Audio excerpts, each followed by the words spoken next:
আসসালামু আলাইকুম, জুবায়ের মাহমুদ ইফাত চলে আসলাম আরও একটি নতুন রিভিশন ক্লাস নিয়ে। আজকে আমরা হিস্টোরি ফার্স্ট পেপারে আমরা আজকে চ্যাপ্টার 4 নিয়ে আজকে আমরা আলোচনা করব। এর মধ্যে যেসব সৃজনশীল এবং চ্যাপ্টার রিলেটেড যেসব আলোচনা আছে সেগুলো আজকে আমরা সলভ করার চেষ্টা করব। তো চলুন শুরু করা যাক। প্রথমে আমরা যদি ঢাকা বোর্ড 2022-এর সৃজনশীলটি দেখি, যেটি আমাদের ঢাকা বোর্ড ছাড়াও রাজশাহী বোর্ড এবং যশোর বোর্ড 2022 সালে এসেছে, অর্থাৎ এটি একটি গুরুত্বপূর্ণ সৃজনশীল। তো আমরা যদি প্রথমে দেখি যে এটার কতে কি বলা আছে, কতে যদি দেখি আমরা বলা আছে কে সর্বপ্রথম গণপরিষদে বাংলা ভাষাকে অন্যতম রাষ্ট্রভাষা করার প্রস্তাব দেন। এটি কিন্তু আমাদের 1938 সালে এটি প্রথম দেওয়া হয়েছে। এটি আমাদের একজন লোক যিনি ধীরেন্দ্রনাথ দত্ত, তিনি সর্বপ্রথম গণপরিষদে বাংলাকে অন্যতম রাষ্ট্রভাষা করার প্রস্তাব দেন। তাছাড়া দেখো আমাদের কতে বলা আছে, বলা আছে লর্ড রিপনের শিক্ষা সংস্কার কাজ ব্যাখ্যা করো। লর্ড রিপন একজন সংস্কারমূলক ব্যক্তি ছিল, যেটা আমরা এর আগের যে 3rd চ্যাপ্টার উই ক্লাসে আমরা বলেছি যে লর্ড রিপন আসলে কে ছিল।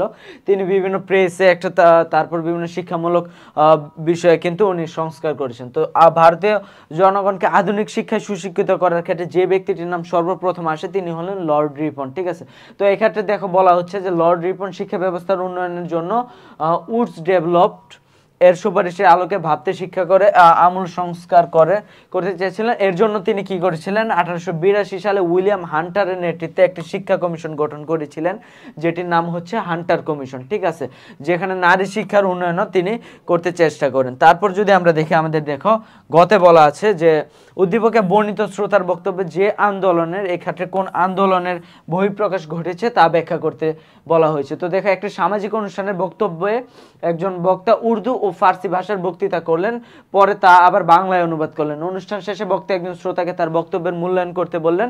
শ্রোতা তাকে বললেন আপনি নিজ ভাষাতে বক্তব্য দিলেই ভালো করতেন।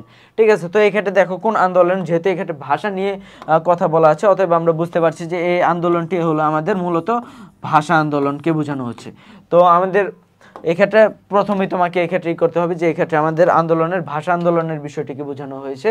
এই বিষয়টি তোমার করার পরে তারপর তোমার এক্ষেত্রে বর্ণনা করতে হবে যে আসলে ভাষা আন্দোলনের বিষয়টা কখন থেকে এসছে। একদম 1938 সাল থেকে ধীরেন্দ্রনাথ দত্তের যে গণপরিষদে যে ভাষা আন্দোলন বাংলাকে করার অন্যতম রাষ্ট্রভাষা করার একটা প্রস্তাব, সেই জায়গা থেকে 1947 সালে তমুদ্দুন মজলিস কিংবা 1952 সালে যে আমাদের যে ছাত্ররা মারা যায় ঢাকা বিশ্ববিদ্যালয়ের মধ্যে, এই সম্পূর্ণ বিষয়গুলো তোমার এই ক্ষেত্রে তুলে ধরতে হবে। যেগুলো বলা আছে দেখো এখানে 1947 সালে পাকিস্তান প্রতিষ্ঠার পর থেকে পশ্চিম পাকিস্তান শাসক গোষ্ঠী, এবং তারা কিন্তু দেখো উর্দু ভাষাভাষী মানুষ ছিল মাত্র 3.27। ঠিক আছে, এই পরিমাণ তারা মানুষ নিয়ে তারা কিন্তু চেয়েছিল যে উর্দুকে পাকিস্তানের রাষ্ট্রভাষা করে। দেখো পশ্চিম পাকিস্তানে কিন্তু উর্দু ভাষাভাষী লোক বেশি ছিল, তারপরও কিন্তু দেখো সমগ্র পাকিস্তানে মাত্র 3.27% মানুষ কিন্তু উর্দুতে কথা বলতো, আর যে জায়গায় আমাদের বাংলা ভাষায় কথা বলতো সমগ্র পাকিস্তানের 56% জনগণ। ঠিক আছে, তো দেখো এক্ষেত্রে কিন্তু তারা 1948 সালে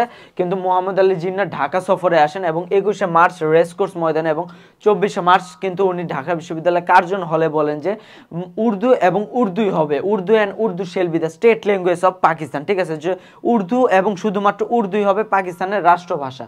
ফলে ছাত্র জনতা তখন কিন্তু না না বলে তারা চিলিয়ে ওঠে। ঠিক আছে, এই বিষয়টা তারপর কিন্তু তখন তোমার 1952 সালে কিন্তু তখন তোমার ফেব্রুয়ারি মাসে 144 ধারা জারি করা হয়েছিল, যেটি ছাত্ররা না মেনে তোমার আন্দোলন করে যে রাষ্ট্রভাষা বাংলা চাই। এবং তখন কিন্তু তোমার এইসব মধ্যে ভার্সিটির ক্যাম্পাসের মধ্যে কিন্তু তারা পুলিশরা হানাদার বাহিনীর গুলি করে, যার ফলে কিন্তু দেখো তোমার সালাম, বরকত, রফিক, জব্বার, ঠিক আছে, শফিউর সহ আরও অনেকে নাম না জানা শহীদ হন। ঠিক আছে, এবং যেহেতু উদ্দীপকে আমাদের ভাষা নিয়ে কথা বলা আছে যে আপনার যেটা মাতৃভাষা সেটা নিয়ে আপনার বক্তব্য দিলে ভালো হতো, এবং আমরা কিন্তু এই ক্ষেত্রেও দেখতে পাচ্ছি যে ওই বিষয়টা এই ক্ষেত্রে তোমার বলা হয়েছে। অতএব আমরা বুঝতে পারি যে এটা আমাদের ভাষা আন্দোলনকে নির্দেশ করছে।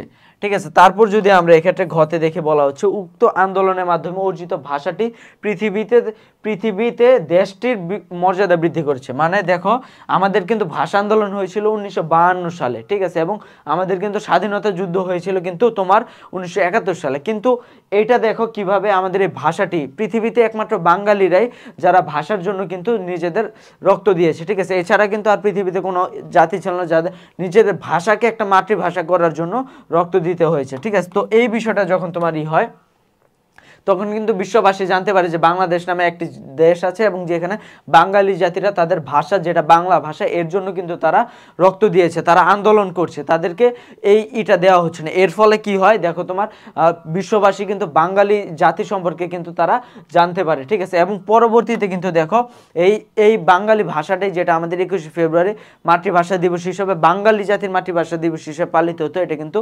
1999 সালের 17 নভেম্বর থেকে কিন্তু এটা আমাদের জাতিসংঘের যে বিজ্ঞান প্রযুক্তি শিক্ষা বিজ্ঞান ও সংস্কৃতি বিষয়ক অঙ্গ প্রতিষ্ঠান আছে সেটি 21শে ফেব্রুয়ারিকে আন্তর্জাতিক মাতৃভাষা দিবস হিসেবে স্বীকৃতি প্রদান করে। এর ফলেও কিন্তু দেখো তুমি যে পৃথিবীতে কিন্তু 6000-এর অধিক ভাষা থাকার ফলেও এই বাঙালি ভাষাকে নিয়ে একটা বাংলা ভাষাকে নিয়ে কিন্তু তোমার মাতৃভাষা করা হয়েছে, ঠিক আছে। এবং এই বিষয়টা কিন্তু আমাদের দেখো তোমার এই ভাষাটিকে আমাদের কিন্তু পৃথিবীতে তোমার মর্যাদা বৃদ্ধি করেছে যে না। তারপর কিন্তু দেখো এই ভাষা কিভাবে আরো একভাবেই করতে পারে, তুমি যদি গুগল করো যে which is the sweetest language in the world, ঠিক আছে, এই ক্ষেত্রে কিন্তু তোমার আসবে কিন্তু বেঙ্গলি ল্যাঙ্গুয়েজ, ঠিক আছে। মানে বাংলা ভাষাটা কিন্তু পৃথিবীর সবচেয়ে মিষ্টি ভাষা, ঠিক আছে। এই বিষয়গুলো কিন্তু এই ভাষার মাধ্যমে কিন্তু আমাদের পৃথিবীতে মর্যাদা কিন্তু অনেক বেশি বেড়ে গেছে, ঠিক আছে। তারপর দেখো এক্ষেত্রে বলা হচ্ছে পরবর্তী সৃজনশীল, যেটি দেখো আমাদের কয়টা বোর্ডে এসছে 1 2 3 4 5 6টি 2022 সালের 6টি বোর্ডে কিন্তু এই কোশ্চেনটি এসছে, ঠিক আছে। অতএব আমরা বুঝতে পারছি কিন্তু এই সৃজনশীলটা আমাদের জন্য কতটা গুরুত্বপূর্ণ। এই ক্ষেত্রে দেখো বলা হচ্ছে কোন আইনের মাধ্যমে 1947 সালে ভারত ও পাকিস্তান স্বাধীনতা লাভ করে। এই আইনটার নাম কিন্তু অলরেডি জানি যে এটা হলো ভারত শাসন বা ভারত স্বাধীনতা আইন, ঠিক আছে। এই আইনটির নাম কিন্তু ছিল ভারত শাসন বা ভারত স্বাধীনতা আইন, ঠিক আছে। এটাই আমাদের মেইন যে ভারত স্বাধীনতা আইন কিন্তু 1947 সালে, যার ভিত্তিতে কিন্তু আমাদের ভারত ও পাকিস্তান স্বাধীনতা লাভ করে। তারপর দেখো খতে আমাদের বলা হচ্ছে লাহোর প্রস্তাব কি, যেটা কিন্তু আমরা অলরেডি জানি, এক্ষেত্রে নতুন করে বলার কিছু নেই যে লাহোর প্রস্তাবটা কি। এটা শেরে বাংলা একে ফজলুল হক দেন 1940 সালের 23শে মার্চ। তারপর দেখো এক্ষেত্রে আমাদের গতে বলা হচ্ছে উদ্দীপকে বর্ণিত আন্দোলনের সাথে তোমার পাঠ্য বইয়ের যে আন্দোলনে মিল রয়েছে। এই অধ্যায় থেকে যদি কেউ সৃজনশীল অ্যান্সার করতে চায়, যতটুকু তোমার এইখানের সলভিং থেকে তুমি বুঝতে পারবে যে এক্ষেত্রে শুধুমাত্র যদি তুমি একটা বিষয় যেটা হচ্ছে আমাদের ভাষা আন্দোলন,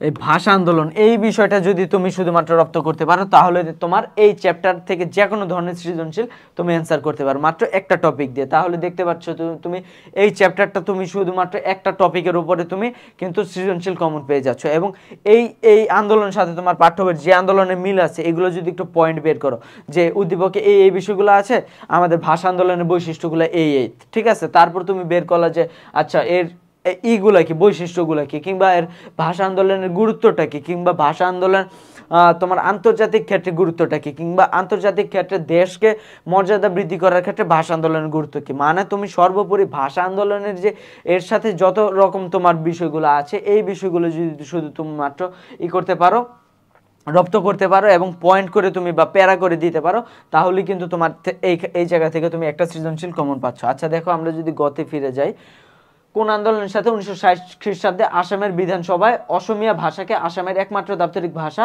করার প্রস্তাব উত্থাপিত হলে সেখানে বিপুল সংখ্যক বাংলা ভাষা, আমরা জানি যে আসামেও কিন্তু বাংলা ভাষার তোমার প্রচলন আছে, তো সেখানে কিন্তু যখন 1960 সালে অসমীয়া ভাষাকে রাষ্ট্রভাষা করার দাবি উত্থাপিত হলো তখন কিন্তু বাংলা ভাষাভাষী এর বিরুদ্ধে আন্দোলন শুরু করে এবং তারা বাংলাকে অসমীয়া ভাষার সাথে অন্যতম দাপ্তরিক ভাষা কিংবা রাষ্ট্রভাষা করার আন্দোলন করে। আন্দোলন চূড়ান্ত হলে হরতাল চলাকালে শিলচর এলাকায় সাধারণ মানুষের মিছিলে গুলি চলাকালে 11 জন মৃত্যুবরণ করে। এই ঘটনা কিন্তু 1960 সালের। এবং একই রকম ঘটনা কিন্তু আমাদের 1952 সালে বাংলাদেশে কিন্তু ঘটেছিল, যেখানে তোমার পাকিস্তানে তোমার জিন্না সাহেব 1948 সালে কিন্তু যারা তোমার করে যে উর্দুকে একমাত্র রাষ্ট্রভাষা হিসেবেই করে এবং বাঙালিরা এতে ক্ষোভে ফেটে পড়ে এবং তারা চায় যে না বাংলাকে অন্যতম রাষ্ট্রভাষা করতে হবে।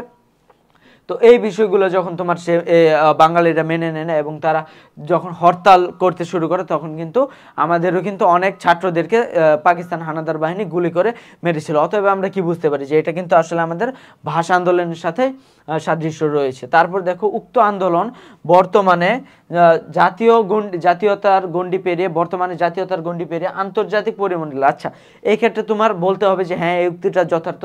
তারপর বলতে হবে তোমার জাতীয়তা কি। জাতীয়তা হচ্ছে ঐক্য বা বংশগত মিল, মানে তুমি একই জাতি গোষ্ঠীর বা একই অঞ্চলের লোক হিসাবে তোমার মধ্যে যে জাতিসত্তাটা, যেমন আমরা বাঙালি, আমরা বাংলা ভাষায় কথা বলি, এটা আমাদের একটা বাঙালি জাতীয়তা। কিন্তু এটা কি শুধুমাত্র এখন বাঙালি জাতীয়তা আছে ভাষার ক্ষেত্রে এই আন্দোলনটা? এটা কিন্তু না, এটা কিন্তু আমাদের এখন আন্তর্জাতিক মাতৃভাষা হিসাবে পালিত হয়। তার মানে এটা শুধুমাত্র এখন আমাদের বাংলা বা বাংলাদেশে কিংবা বাংলা ভাষাভাষীদের মধ্যে এটা সীমাবদ্ধ নেই, এটা কিন্তু বর্তমানে আমাদের একদম পৃথিবীতে যত দেশ আছে সব দেশের মধ্যে আন্তর্জাতিক ভাষা মাতৃভাষা দিবস হিসাবে পালিত হয়। অতএব এটা কিন্তু আমাদের জাতীয়তার গণ্ডি পেরিয়ে কিন্তু আন্তর্জাতিক পরিমণ্ডলেও এখন এই বিষয়টা স্বীকৃত। অতএব উক্তিটি যথার্থ, ঠিক আছে। আচ্ছা দেখো, তারপর যদি আমরা যাই, এক্ষেত্রে দেখো সৃজনশীল 3-এ এক্ষেত্রে একটা আমাদের দেওয়া আছে, একটা গানের, যে ওরা আমার মুখের ভাষা মুখের কথা কাইরা নিতে চায়, ওরা কথায় কথায় শিকল পরায় আমার হাতে পায়, ঠিক আছে, এইটা দেওয়া আছে। তো দেখো এই ক্ষেত্রে আমাদের এটা জানি যে আমাদের ভাষা আন্দোলনের সময় যখন ছাত্রদের হত্যা করা হয় তখন এই গানটা লেখা হয়েছিল। দেখো পাকিস্তানের সংবিধান রচিত হয় কত খ্রিস্টাব্দে? পাকিস্তানের সংবিধান রচিত হয় 1956 খ্রিস্টাব্দে। তারা স্বাধীন হওয়ার 9 বছর পর কিন্তু তারা একটা করে সংবিধান রচনা করে, ঠিক আছে। আচ্ছা দেখো, তারপর বলা আছে যে তমুদ্দুন মজলিস কি? তমুদ্দুন মজলিস হলো একটি সাংস্কৃতিক প্রতিষ্ঠান যেটি 1947 সালে গঠিত হয়, ঠিক আছে, এবং এটি মূলত আমাদের ভাষা রিলেটেড ভাষা আন্দোলনকে যে রাজনৈতিক রূপদান করার জন্য এইটি যে মজলিস বা এই সংগঠনটি কাজ করে গিয়েছিল, ঠিক আছে। 1947 সালে 15 সেপ্টেম্বর ভাষা আন্দোলনকে প্রথম পুস্তিকা পাকিস্তানে বাংলা নাকি উর্দু রাষ্ট্রভাষা, ঠিক আছে, এই বিষয়ে একটা বই করে বের করে, ঠিক আছে। এবং তারাই কিন্তু তোমার এটার ছিল তোমার যে ঢাকা বিশ্ববিদ্যালয়ের অধ্যাপক আব্দুল কাসেমের নেতৃত্বে কিন্তু এই মজলিসটা গঠিত হয়েছিল। আচ্ছা তারপর যদি আমরা দেখি, এক্ষেত্রে গতে বলা আছে উদ্দীপকের কবিতাটি তোমার পাঠ্য বইয়ের কোন আন্দোলনের সাথে? যেহেতু এই কবিতাটি বা এই গানটি রচিত হয়েছে আমাদের ভাষা আন্দোলনকে কেন্দ্র করে, অতএব এটা কিন্তু ভাষা আন্দোলনের সাথে রিলেটেড। এই ক্ষেত্রে তুমি এটাকে একটু, যেমন আমাদের ভাব সম্প্রসারণ করি, এরকম ভাব সম্প্রসারণ তুমি করতে পারো যে ওরা আমার মুখের ভাষা কায়রা নিতে চায় বলতে এখানে আমাদের বাঙালি জাতির যে রাষ্ট্রভাষা বা মুখের মাতৃভাষা যে এই বাংলা, এটাকে তারা স্বীকৃতি দিতে চাচ্ছে না। কিংবা বলতে পারো ওরা কথায় কথায় শিকল পরায় আমার হাতে পায়। এটা দ্বারা এক্ষেত্রে কবি বুঝাতে চেয়েছেন যে ওরা আমাদের মাতৃভাষাকে তো দিচ্ছে না, বরং ওরা আমাদের সাথে খারাপ ব্যবহার করছে, ওরা আমাদের ভাইদেরকে মারছে, হত্যা করছে, ঠিক আছে, এই বিষয়গুলো। অতএব আমরা এটা কিন্তু আমাদের যে ভাষা আন্দোলন ওই বিষয়টার সাথে এটা কিন্তু রিলেটেড, অতএব আমরা বুঝতে পারি যে এটা আমাদের ভাষা আন্দোলনের সাথে সাদৃশ্যপূর্ণ।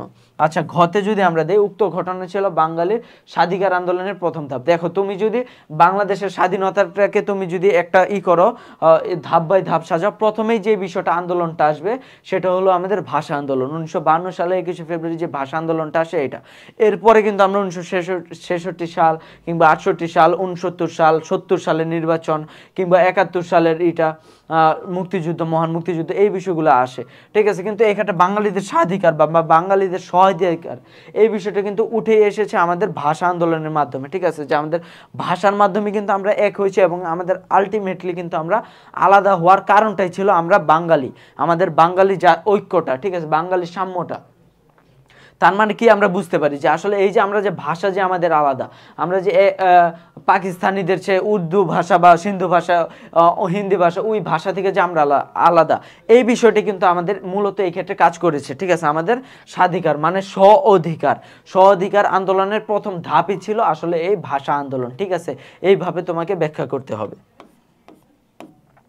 আচ্ছা তাহলে যদি আমরা এবার 4 নম্বর সৃজনশীলটি দেখি, তাহলে এই ক্ষেত্রে আমরা দেখতে পারবো যে এই ক্ষেত্রে জিজ্ঞেস করা হচ্ছে যে প্রথমে কেন্দ্রীয় শহীদ মিনার ঢাকার কোন স্থানে অবস্থিত, ঠিক আছে। কেন্দ্রীয় শহীদ মিনার ঢাকার মেডিকেল কলেজের হোটেল প্রাঙ্গণে, মেডিকেল কলেজ হোটেল প্রাঙ্গণে অবস্থিত, ঠিক আছে, এটা বা ঢাকা বিশ্ববিদ্যালয়ের অপোজিটে এটা অবস্থিত, ঠিক আছে। তারপর দেখো আমাদের এই ক্ষেত্রে জিজ্ঞেস করা হচ্ছে যে আন্তর্জাতিক মাতৃভাষা দিবস কি? আন্তর্জাতিক মাতৃভাষা দিবস কি? এর জন্য প্রথমে আমাদের বলতে হবে যে আসলে আমাদের মাতৃভাষাটা কি এবং আমাদের মাতৃভাষাটা কিভাবে এসেছে। তারপর তোমার এই ক্ষেত্রে বলতে হবে যে দেখো 1999 সালে কিন্তু 21শে ফেব্রুয়ারিকে তোমার করা হয়, ঠিক আছে, এটা তোমার ইউনেস্কো তোমার ঘোষণা করে যে এটা আন্তর্জাতিক মাতৃভাষা দিবস হবে, যেই দিন আমাদের আর কি মাতৃভাষা দিবস পালিত হতো এবং আর কি যেটা 1952 সালে আর কি এই ক্ষেত্রে আমাদের যারা ভাই যারা ছিল তারা মারা যায় এর জন্য, ঠিক আছে। এবং এটা 2000 সাল থেকে কিন্তু সারা পৃথিবীব্যাপী এই আন্তর্জাতিক মাতৃভাষা দিবসটা পালিত হয়ে আসছে।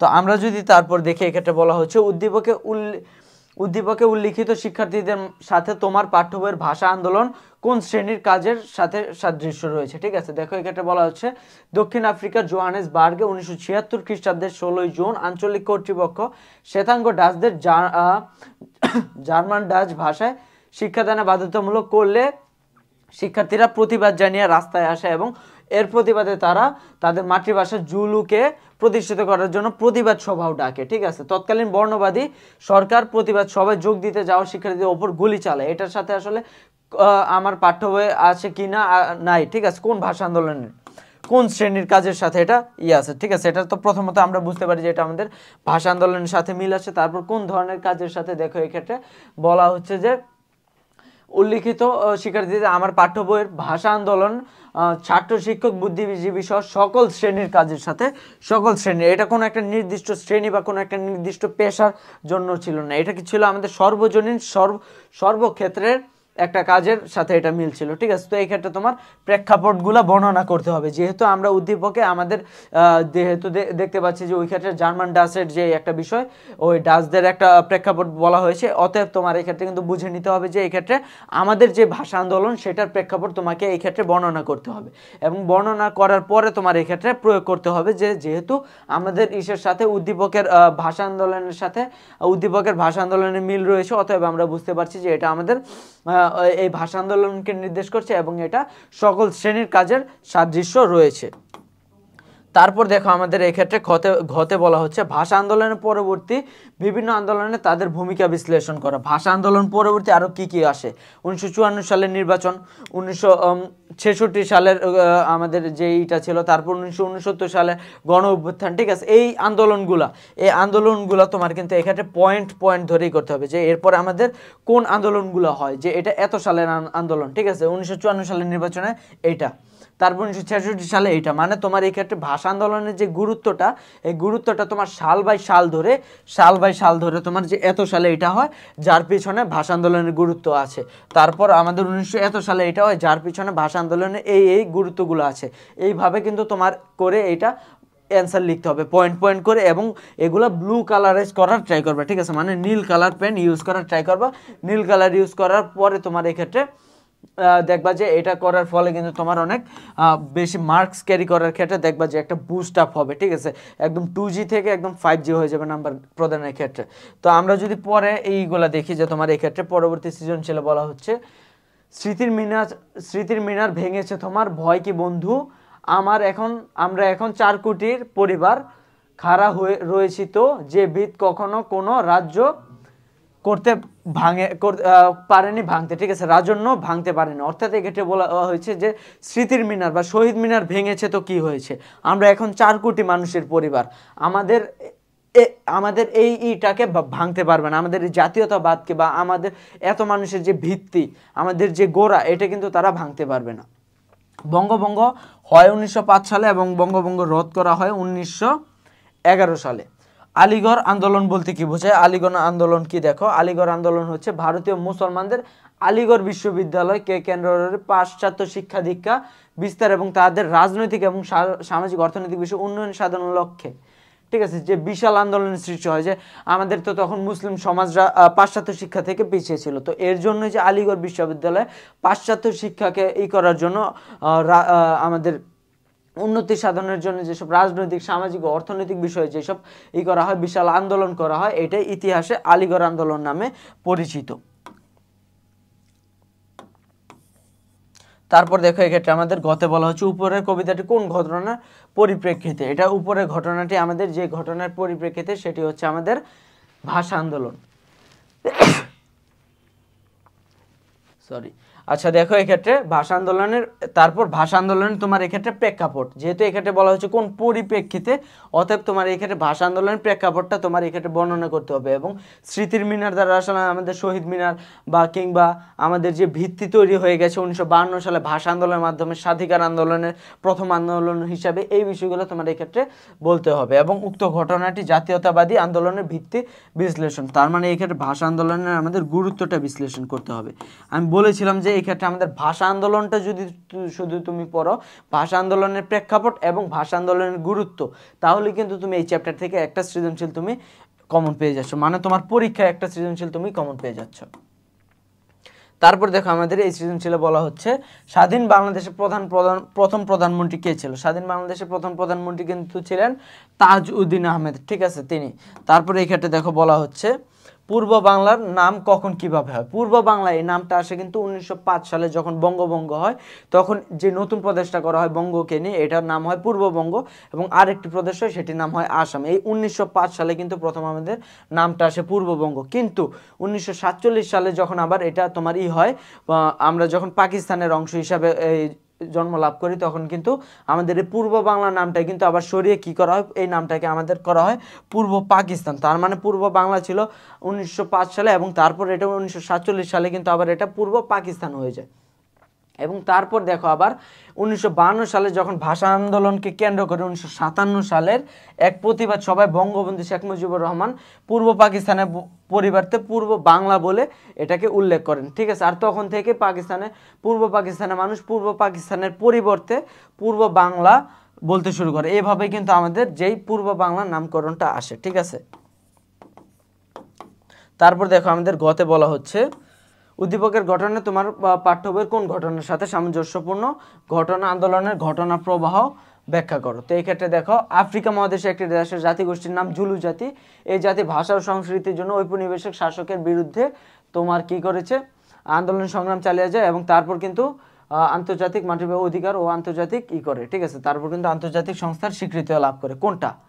অবশ্যই এটা কিন্তু আমাদের ভাষা আন্দোলনের বিষয়কে উল্লেখ করা হচ্ছে, ঠিক আছে। বাঙালি ভাষা যে ইগুলো আছে, এবং পরবর্তীতে 1999 সালে যখন আমাদের ভাষা আন্দোলনটা আন্তর্জাতিক মাতৃভাষা দিবস হিসেবে আত্মপ্রকাশ করলো, এই বিষয়গুলো কিন্তু তোমার এক্ষেত্রে বলতে হবে। এবং পাঠ্যপুস্তকের ঘটনাটি কিভাবে আন্তর্জাতিক স্বীকৃতি লাভ করে, তার মানে 1952 সালের যে এটা কিভাবে আন্তর্জাতিক স্বীকৃতি লাভ করে, এই বিষয়টা তোমাকে এই ক্ষেত্রে বলতে হবে। যে দেখো এক্ষেত্রে কিভাবে আছে, কানাডার বসবাসকারী দুই প্রবাসী, কি নাম, আব্দুল সালাম এবং রফিক, কিভাবে দেখো কোইনসিডেন্টলি নামগুলো মিলে গেছে, ঠিক আছে। রফিক কিন্তু শহীদ ছিল, সালাম একজন শহীদ ছিল। এবং যারা এই আন্তর্জাতিক করে কানাডায় বসবাস, এরাও কিন্তু দুইজন, কিন্তু একজন রফিকুল ইসলাম, আরেকজন কিন্তু আমাদের দেখো এই ক্ষেত্রে আছে সালাম, আব্দুল সালাম। তো তারা দেখো এই বিষয়টি কিন্তু তাদের মাথায় আসে, এবং তারপর যে বিষয়গুলো এই ক্ষেত্রে আসে, এই বিষয়টা দেখো মহাসচিব কফি আনানের কাছে একটি পত্র লেখে 1998 সালে, 1952 সালে এই বিষয়টা নিয়ে। তারপর দেখো এই নজরে চিঠিটি আসে তার ওই কফি আনানের। তারপর তিনি কিন্তু 20 জানুয়ারি রফিকুল ইসলামকে চিঠি মারফত জানান যে তিনি যেন জাতিসংঘের অন্য কোনো সদস্যদের নিকট থেকে এই ধরনের প্রস্তাব আনার ব্যবস্থা করেন, তাহলে আলোচ্য বিষয়টি সূচিত অন্তর্ভুক্ত করা যাবে। এরপর কিন্তু দেখো দুইজনে মিলে কি করে, mother language lovers of the world নামে একটি সংগঠন তৈরি করে, ঠিক আছে। কি বুদ্ধি, যে তারা যেহেতু এটা মাতৃভাষা আন্তর্জাতিক হিসাবে করতে চায়, এই জন্য কিন্তু তারা অফ দ্য ওয়ার্ল্ড, ঠিক আছে, মানে পৃথিবীব্যাপী যারা আছে যারা মাতৃভাষাকে ভালোবাসে তাদের কি করা হলো। তারপর দেখো একজন জার্মান ভাষী, ইংরেজ ভাষী এবং ক্যান্টিনিজ ভাষী, তারপর কাচ্চি ভাষী, ঠিক আছে, এই ধরনের লোকদেরকে তারা অন্তর্ভুক্ত করে। এবং তারপর কিন্তু এইসব ঘটনার পর 1 বছর পর 1999 সালের 17 নভেম্বর কিন্তু আমাদের অধিবেশনের মাধ্যমে 188 দেশ যেটা সমর্থন করে, এবং এই সমর্থনের মাধ্যমে কিন্তু 21 ফেব্রুয়ারিকে আন্তর্জাতিক মাতৃভাষা দিবস হিসেবে ঘোষণা করা হয়। তারপরে সৃজনশীলটি দেখো বলা হচ্ছে লাহোর প্রস্তাব উত্থাপন করেছিল কে, শেরে বাংলা একে ফজলুল হক। সাইমন কমিশন কি, সাইমন কমিশন কেন ব্যর্থ হয়েছিল?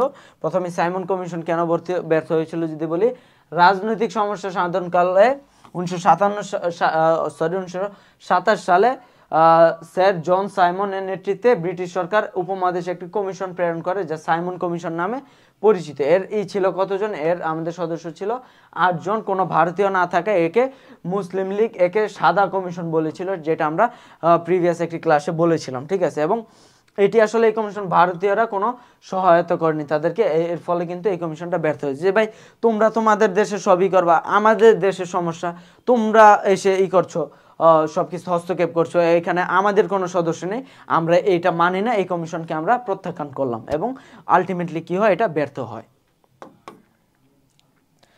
গতে দেখো বলা হচ্ছে আমাদের গতে বলা হচ্ছে উদ্দীপকে পাঠ্য হবে কোন আন্দোলন, সেই 8ই ফাল্গুন। দেখো এই ক্ষেত্রে কিন্তু লেগেছিল যেদিন আগুন, তুমি সেই 8ই ফাল্গুন, শহীদ হলো যারা নেই এই ক্ষণে রয়েছে তাদের প্রসূন, 8ই ফাল্গুন তুমি সুপ্রভু, তুমি সুদৃঢ় সুললিল ঐক্যের দেখো এই ক্ষেত্রে কোনটা, এই ক্ষেত্রেও কিন্তু আমাদের 21শে ফেব্রুয়ারিকে, 8ই ফাল্গুন বলতে আমাদের 21শে ফেব্রুয়ারি। দেখো এটা কিন্তু একটা বিষয় আছে মজার, যে আমাদের পহেলা ফাল্গুন কবে, 14ই ফেব্রুয়ারি, যেটা ভ্যালেন্টাইন্স ডে, ঠিক আছে। এই দিবসে কিন্তু পহেলা ফাল্গুন, তাহলে কিন্তু আমরা এই হিসাব করলে পাই যে আমাদের 21শে ফেব্রুয়ারি কিন্তু আসলে 8ই ফাল্গুনকে এই ক্ষেত্রে নির্দেশ করা হচ্ছে। আর এই ক্ষেত্রে দেখো এই ভাষা আন্দোলনের ভূমিকাটাকে আমাদেরকে এই ক্ষেত্রে তুলে ধরতে বলেছে, ঠিক আছে। তারপর দেখো এক্ষেত্রে বলা হচ্ছে যে এক্ষেত্রে পূর্ব পাকিস্তান এবং পশ্চিম পাকিস্তানের মধ্যে যে বৈষম্যগুলো আছে, ব্যয়ের খাত, তারা কিন্তু উৎপাদন বেশিরভাগ করতো কিন্তু বাংলাদেশ থেকে। ইভেন তারা কি করতো, তাদের মাটি তো উর্বর না, ঠিক আছে, তারা বাংলাদেশ থেকে হেলিকপ্টার দিয়ে মাটি পর্যন্ত নিয়ে যেত বাংলাদেশ থেকে, মানে এইরকম তাদের নির্ভরশীলতা ছিল। কিন্তু অথচ ব্যয় করতো তারা বাঙালিদের প্রতি কি পরিমাণ, দেখো 4/1 কিংবা অর্ধেকের কম, কিংবা দেখো 5/1 করা হতো, 3/1 মাত্র। দেখো বৈদেশিক সাহায্যের ব্যয়, মানে বৈদেশিক যে সাহায্যগুলো আসতো 96 তারা রেখে দিত, অথচ 4 দিত মাত্র বাংলাদেশকে, পূর্ব পাকিস্তানকে। দেখো এক্ষেত্রে বলা হচ্ছে কোন কোন রাজনৈতিক দলের সমন্বয়ে যুক্ত ফ্রন্ট গঠিত হয়েছে, আওয়ামী লীগ, আওয়ামী মুসলিম লীগ, নেজামে পার্টি, নেজামে ইসলাম, কৃষক প্রজা পার্টি, গণতন্ত্রী দল। তারপর দেখো আমাদের খতে বলা হচ্ছে 6 দফা বাঙালি মুক্তি সনদ ব্যাখ্যা করো। এটা আমরা জানি কিভাবে, পূর্ব পাকিস্তান যে বৈষম্য দেখানো হয়েছে, এটা বৈষম্য কিভাবে দেখানো, যে প্রতিটা ক্ষেত্রে দেখো তোমার ব্যয়ের ক্ষেত্রে কোন বৈষম্যটা, এটা আমাদের দেখো ব্যয়ের ক্ষেত্রে মেইনলি এই বৈষম্যটা দেখানো হয়েছে, ঠিক আছে। অর্থনৈতিক বৈষম্য, আমি কিন্তু বলছি যে তোমরা এই অর্থনৈতিক বৈষম্য, তারপর সামাজিক বৈষম্য, রাজনৈতিক বৈষম্য, এই বৈষম্যগুলো কিন্তু তোমরা করো, তোমরা এইগুলা তুলে ধরো এবং মুখস্থ রাখো, এবং এই ডেটাগুলো কিন্তু আমাদেরকে এগুলা দিতে হবে, ঠিক আছে। তো এই বিষয়গুলো কিন্তু তোমরা মুখস্থ রাখবে, এবং কোন কোন ক্ষেত্রে কি পরিমাণ ব্যয় করেছে, এবং আমাদের উদ্দীপকে তো অলরেডি একটা এই চার্ট দেওয়াই আছে, ঠিক আছে। এবং উক্ত বৈষম্য স্বাধীনতার প্রেরণা যোগায়, এই বিষয়টাও কিন্তু আমাদের এই যে তাদের বৈষম্য, যে আমরা এত পরিমাণ আয় করছি, আমাদের থেকে তারা চলছে এবং তারা আমাদের এই বৈষম্যগুলো করছে, এটাই কিন্তু পরবর্তীতে দেখো আমাদের স্বাধীনতা চেতনার ক্ষেত্রে গুরুত্বপূর্ণ একটা ভূমিকা পালন করে।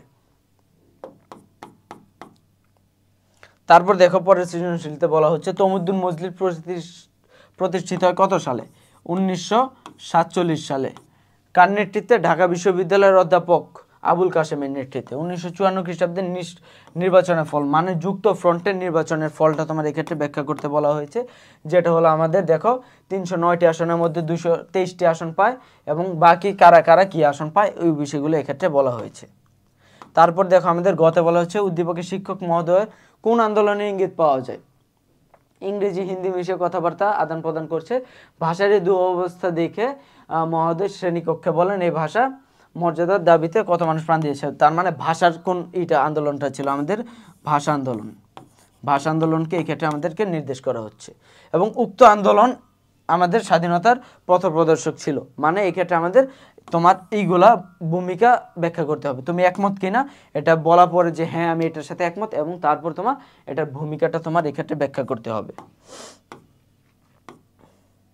তারপর দেখো এক্ষেত্রে আমাদের 10 নম্বর সৃজনশীলে বলা হচ্ছে যে কত সালে আওয়ামী মুসলিম লীগ প্রতিষ্ঠিত হয়। মুসলিম লীগ, এটা কিন্তু শুধু মুসলিম লীগ না, এটা আওয়ামী মুসলিম লীগ 1949 সালে। আর ছাত্রলীগ কবে গঠিত হয়, ছাত্রলীগ কি এর পরে গঠিত হয়, না এর আগে গঠিত হয়। ছাত্রলীগ 1948 সালে গঠিত হয়, আওয়ামী মুসলিম লীগ গঠিত হয় 1949 সালে, মনে রাখবা ছাত্রলীগ আগে গঠিত হয়, এই জন্য ছাত্রলীগের এত ক্ষমতা। যুক্ত ফ্রন্টের ব্যাখ্যা দাও, যুক্ত ফ্রন্ট কি, যুক্ত ফ্রন্টের বিষয় তোমার এক্ষেত্রে ব্যাখ্যা করতে বলা হয়েছে, ঠিক আছে। তারপর দেখো যে ঘটনাটিকে ইঙ্গিত করে, কোন ঘটনাটিকে, ফাল্গুন মাসের ভোরবেলা পাজামা পাঞ্জাবি পরে খালি পায়ে বেরিয়ে গেল রাশেদ, এই যে কিছুদিন পরে আমাদের কেন্দ্রীয় শহীদ মিনারে দেওয়া হবে, অতএব আমরা বুঝতে পারছি। এবং কি গান গাইবে, আমার ভাইয়ের রক্তে রাঙানো, তারপর কি, আমার ভাইয়ের রক্তে রাঙানো 21শে ফেব্রুয়ারি, তার মানে এই ঘটনা হচ্ছে আমাদের তোমার ভাষা আন্দোলন। এর পটভূমি ব্যাখ্যা করতে বলা হয়েছে, তার মানে কিন্তু আমরা দেখতে পাচ্ছি এক্ষেত্রে পটভূমি, প্রেক্ষাপট, সব কোশ্চেনগুলোতে কিন্তু একই বিষয়। এবং তারপর দেখো তাৎপর্যপূর্ণ, তার মানে এর ভূমিকাটা আমাদের এক্ষেত্রে বিশ্লেষণ করতে হবে, ঠিক আছে। আচ্ছা তারপর দেখো এক্ষেত্রে আমাদের পরবর্তী সৃজনশীলে বলা হচ্ছে এক্ষেত্রে আমাদের যে তোমার এক্ষেত্রে কে সর্বপ্রথম বাংলাদেশ শহীদ মিনার উদ্বোধন করেন? কে করে সর্বপ্রথম? এক্ষেত্রে সর্বপ্রথম আমাদেরই করে শহীদ শফিউরের, ভাষা শহীদ শফিউরের পিতা কিন্তু সর্বপ্রথম এই শহীদ মিনারটা উদ্বোধন করেন। ঠিক আছে, তারপর দেখো এক্ষেত্রে আমাদের আন্তর্জাতিক মাতৃভাষা দিবসের পটভূমি প্রবাসী বাংলাদেশীদের অবদান, এটা আমরা জাস্ট পড়ে আসলাম। তারপর দেখো এক্ষেত্রে বলা হচ্ছে উদ্দীপকে ভাষা শহীদের ন্যায় দুজন ভাষা শহীদের পরিচয় দাও। ঠিক আছে, তার মানে এক্ষেত্রে আমাদের দুজন ভাষা শহীদের পরিচয় দিতে হবে। এই ক্ষেত্রে আমাদের কিন্তু ভাষা শহীদদেরকে আমাদের করতে হবে, মনে রাখতে হবে বা নাম করতে হবে। যেমন এই ক্ষেত্রে দেখো ভাষা শহীদ আব্দুল জব্বার দিয়ে একজনের তার ইগুলা বলা হয়েছে, এবং আব্দুল সালাম দুজনের এইগুলা কিন্তু দেওয়া আছে। এগুলো কিন্তু তুমি জাস্ট ভাববা যে মুখস্থ করবে, এগুলো তো আমাদের আর দরকার হবে না। এডমিশনের ক্ষেত্রেই তোমার এই বিষয়গুলো কিন্তু দরকার হবে, যে আব্দুল সালাম কে ছিলেন, আব্দুল জব্বার কে ছিলেন। তোমার যদি এখন দুইটা বিষয় তুমি মনে রাখতে পারো, এই দুইটা বিষয় কিন্তু তুমি এক্সট্রা তুমি একটা বেনিফিট পাবা তখন সাধারণ জ্ঞানের ক্ষেত্রে, মুক্তিযুদ্ধের ক্ষেত্রে। এবং মুক্তিযুদ্ধ থেকে প্রতি এডমিশনে কোশ্চেন কিন্তু আসে। ঠিক আছে, তো এই বিষয়টা মাথায় রাখবা।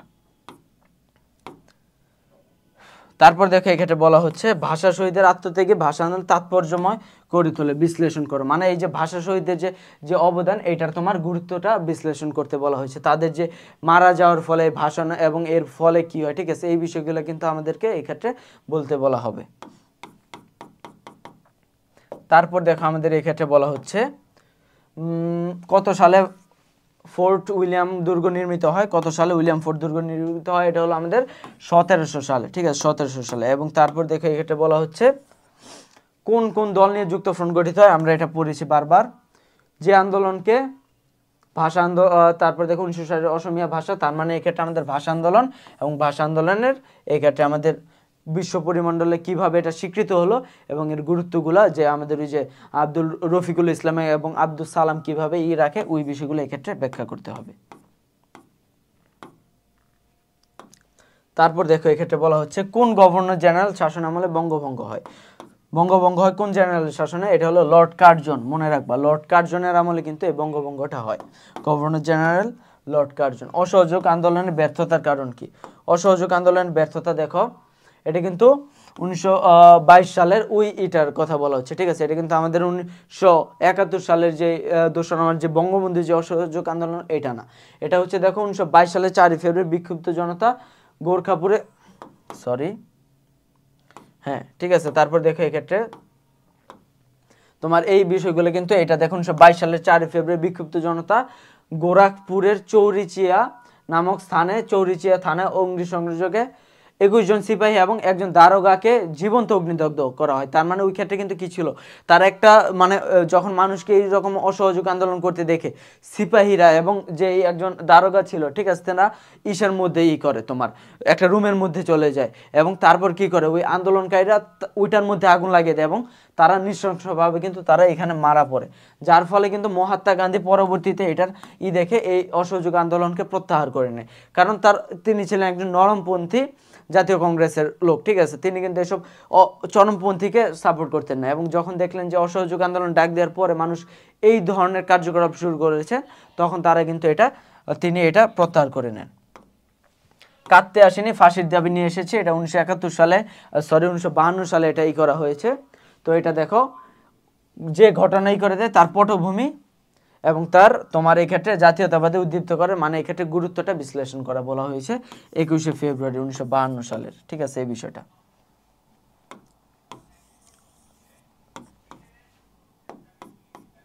তারপর দেখো এই ক্ষেত্রে আমাদের পরবর্তী সৃজনশীলে বলা হচ্ছে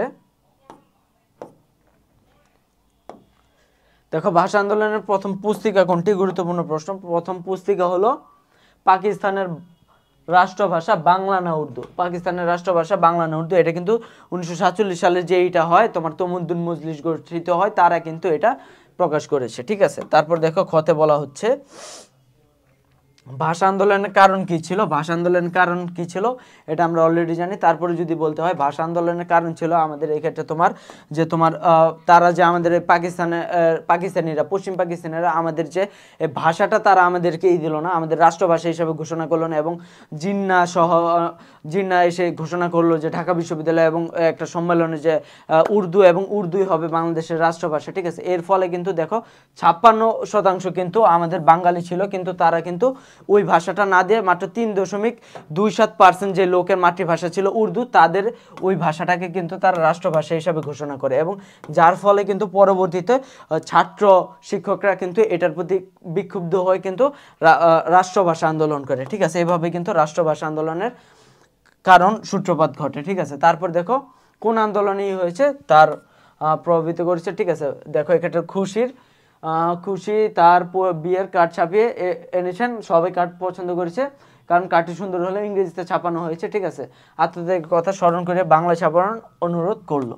তার মানে এক্ষেত্রে দেখো কোনটারই করেছে, ভাষা আন্দোলনকে, আর এক্ষেত্রে ভাষা আন্দোলনের দেখো ভূমিকা বলতে বলা হয়েছে। তারপর দেখো এক্ষেত্রে